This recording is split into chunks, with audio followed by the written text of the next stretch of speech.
Halo semuanya, selamat datang di FD Neko. Hari ini saya ingin mengunboxing monitor 1 jutaan dari MSI Pro MP225. Ini harganya 1 juta lebih dikit ya. Tapi ini beda-beda dengan yang MP223 kalau nggak salah, yang harganya sejuta di bawah dikit, yang VA. Nah, yang monitor ini dia versinya versi IPS-nya. Lumayan worth it lah menurut saya, cuma nambah buat cap doang ya. Seperti di tampilan boxnya bisa dilihat, di situ ada tulisan Ergo, anti flicker, low blue light maksudnya, IQ check, dan dia mempunyai 100 Hz juga, refresh rate-nya sama seperti yang di versi VA, dan juga support VESA mount. Oke, lanjut lagi ke belakangnya, cuma begini dong tampilannya.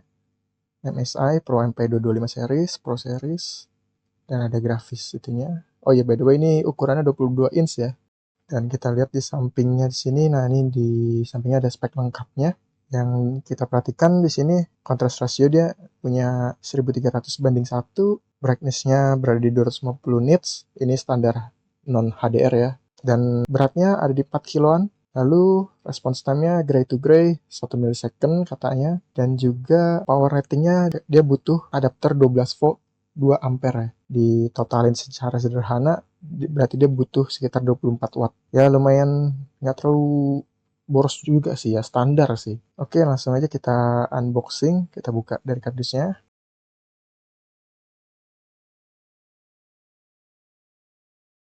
Di awal sini kita dapat standingnya, monitor stand. Kakinya ini dia bahannya dari plastik ya, normal lah ya, 1 jutaan. Dan ada semacam kayak slot gitu buat naruh mungkin pensil ya atau pulpen.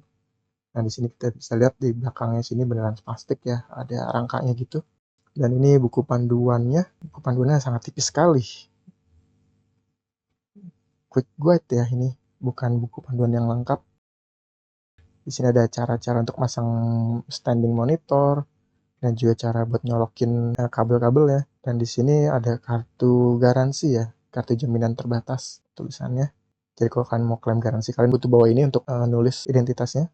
Dan kita mendapatkan free kabel HDMI ya. Kita lihat ini panjangnya berapa. Oh, di sini panjangnya standar ya 1,5 meter. Tapi harusnya sih bisa lebih panjang lagi 2 meter ya. Karena kalau posisi PC kalian berada di bawah meja dan monitor ada di atas meja, itu lumayan butuh kabel yang lebih panjang lagi ya. Tapi standar lah. Dan ini untuk lehernya sama, dia pakai plastik juga bahannya. Ya tergolong standar sih ya untuk harga segini mah. Dan juga bobotnya nggak terlalu berat banget, 4 kilo doang. Harusnya sih sudah oke. By the way di sini penguncinya ada ya. Jadi cara pemasangannya harusnya simple ya, nggak pakai baut dan obeng sama sekali. Dan untuk adapter seperti tadi 12 volt 2 ampere, kita lihat panjangnya harusnya sih lebih panjang daripada HDMI-nya.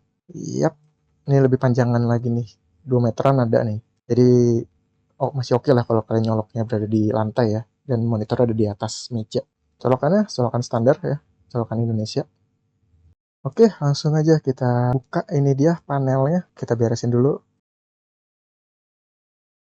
Kita langsung disambut oleh panelnya, di mana di bagian sisi kiri kanan atasnya itu dilapisin sama pelindung, tapi nggak semuanya, di cover pelindung. Dan untuk di bagian belakangnya cukup simpel ya, tidak ada speaker bawaan ya. Oke, langsung aja kita lihat di bagian konektornya. Ada input adapter 12 volt 2 ampere, dan di sini ada HDMI, port HDMI, ini kayak port HDMI standar ya 1,4, dan port VGA, lalu port audio output. Ini keluaran dari HDMI, audio HDMI ya, karena dia nggak punya speaker bawaan.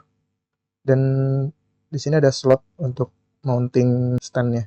Dan di bagian sisi kiri sini ada tombol power ya. Dia berbentuk joystick, jadi kalian bisa geser ke kiri, kanan, atas, bawah untuk navigasi menunya.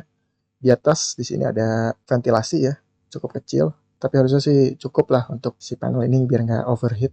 Oke, langsung aja kita coba pasang ya standnya. Cara pasangnya gampang ya, tinggal di slide aja, masukin ke dalam situ. Nanti dia bakal ngunci sendiri, bunyi krek-krek gitu.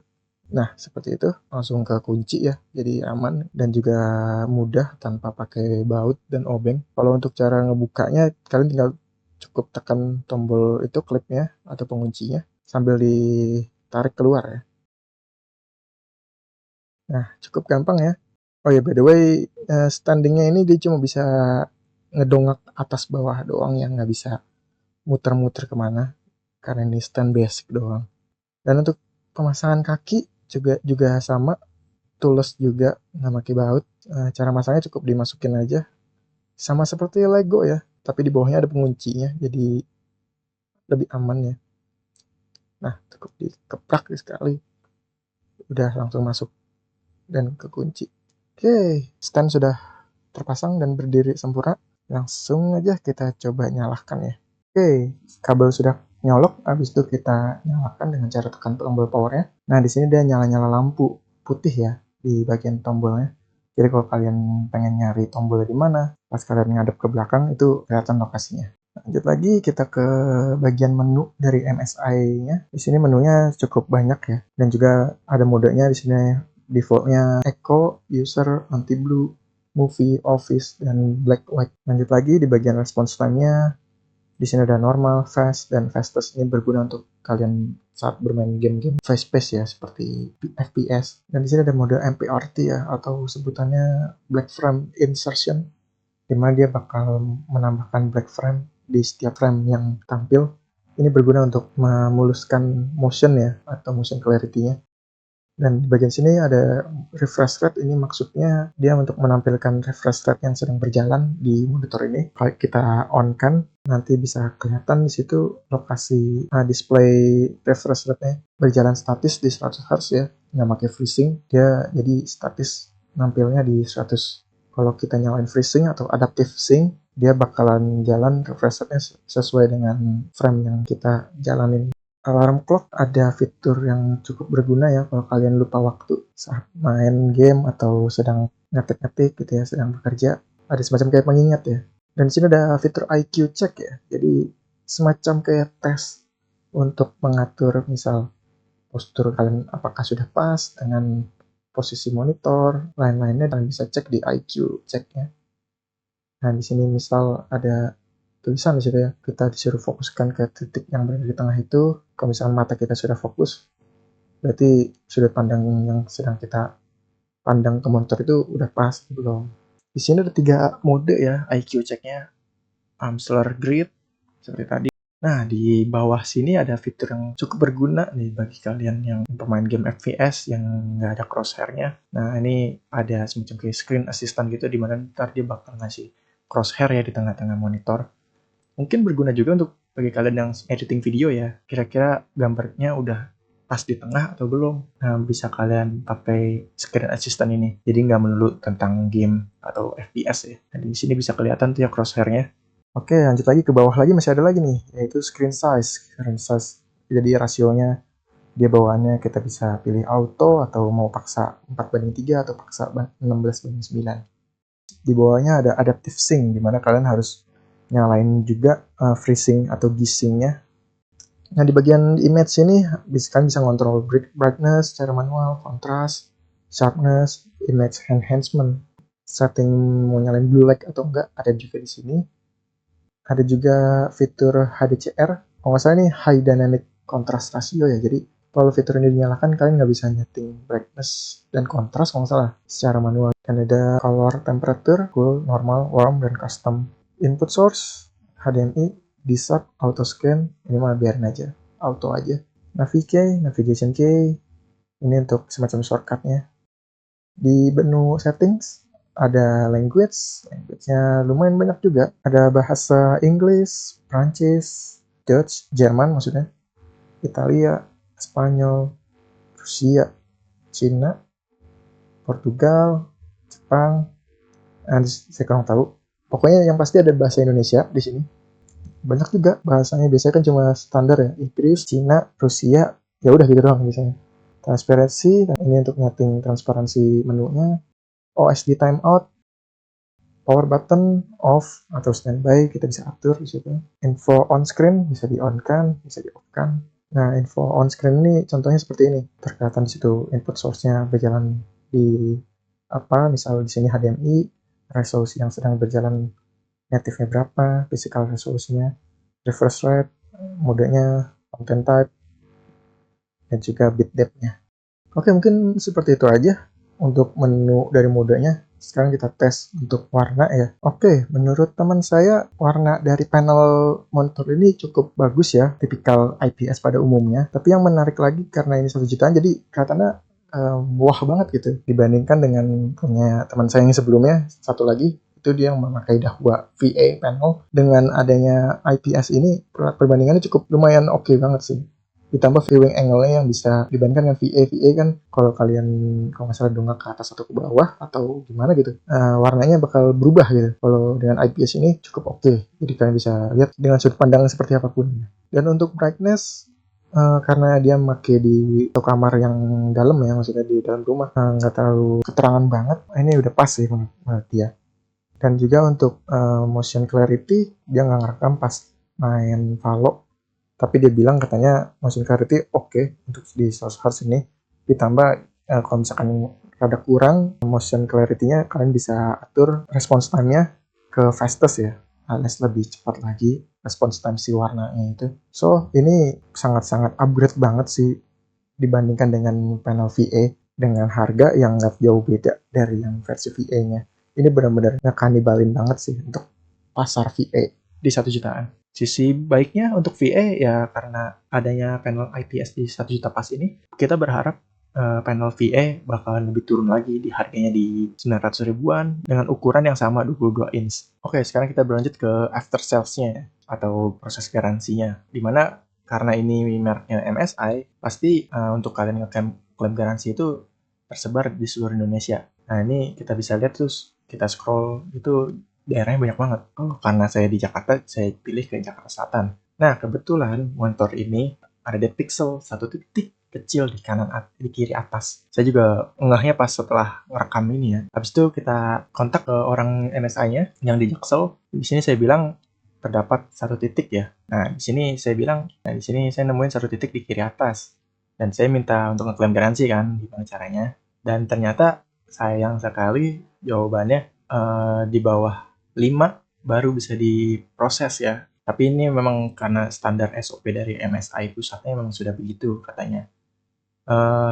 Menurut saya agak kurang ya, alias kayak kurang seneng aja gitu. Istilahnya kayak kalian beli baru cuman dapat cacat produk tapi nggak bisa diapa-apain gitu, nggak ada reparasi atau nggak ada kelanjutan mengenai garansi apapun. Istilahnya kayak ini aja sih, kayak beli bekas tapi dengan harga baru. Ya udah, karena kalian beli bekas ya kalian nggak dapat garansi.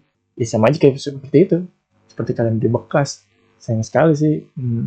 Kriteria untuk ngeklaim garansinya kalian butuh minimal 5 depth pixel ya, 5 titik depth pixel. Kalau posisi kayak saya sih yang cuma 1 titik depth pixel, it's okay sih, fine aja. Udah gitu kan di kiri atas ya, masih saya maklumin walau ada kecewa dikit ya. Tapi kalau bagi kalian yang ketika kalian beli tiba-tiba kalian nemu 4 titik depth pixel, nah itu sayang banget tuh, nggak bisa diklaim juga garansinya.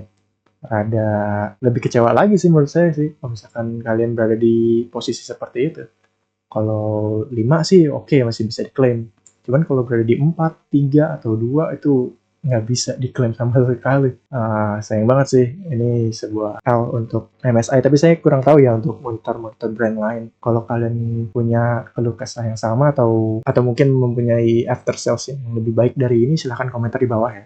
So untuk MSI saya harap sih bisa direvisi lagi ya mengenai garansi kriteria ini.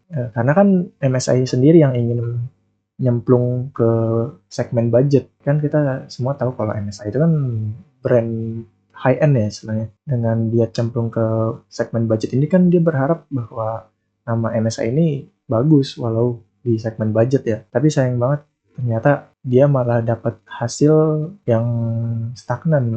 Maksudnya nggak naik, namanya malah jadi turun karena perkara after sales yang seperti ini. Cukup disayangkan aja sih. Sebenarnya ini monitor memang bagus, cuman ya maklum lah ya, karena 1 juta pas kali ya. Ya itu aja sih menurut saya keluh kesahnya.